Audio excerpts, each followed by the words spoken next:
একটা বাচ্চা ছেলে বাবার কাছে বায়না ধরল সে সার্কাস দেখতে যাবে। বাবা তাকে সার্কাস দেখাতে নিয়ে গেলেন।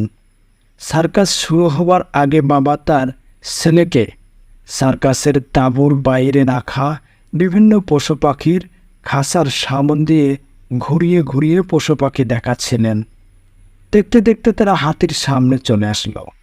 তারা দেখতে পেল হাতিটি খাঁচায় বন্দি করে রাখার বদলে একটা চিকন শিকল পায়ে দিয়ে বেঁধে রাখা হয়েছে, যেটি হাতি চাইলেই ছিঁড়ে পালিয়ে যেতে পারে। কিন্তু কি আশ্চর্যের বিষয় হলো, হাতিটি চেষ্টাই করছে না। এটি দেখে ছেলে খুব অবাক হলো। তার বাবাকে এর কারণ জিজ্ঞেস করল। বাবা হাতির মাহুতকে অর্থাৎ হাতি রক্ষণাবেক্ষণকারীকে ডেকে এর কারণ জিজ্ঞেস করলেন। হাতির মাহুত উত্তর দিল, যখন এই হাতিগুলো অনেক ছোট ছিল তখন আমরা তাদের এই সাইজের শিকল দিয়ে বেঁধে রাখতাম। সে সময় তারা ছেড়ার জন্য অনেক চেষ্টা করেছে, অনেকবার ব্যর্থ হয়েছে। তারা কিছুতেই এই শিকলটি ছিঁড়তে পারত না। সে বয়সে এই শিকল তাদের আটকে রাখার জন্য যথেষ্ট ছিল।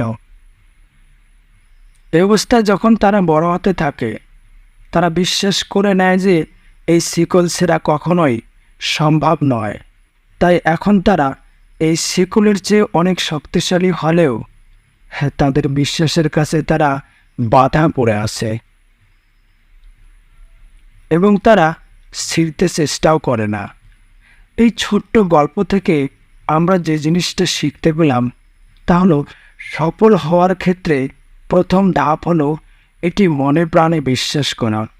আপনি সফল হবেন। বাধা যতই আসুক আপনাকে আটকে রাখতে পারবে না।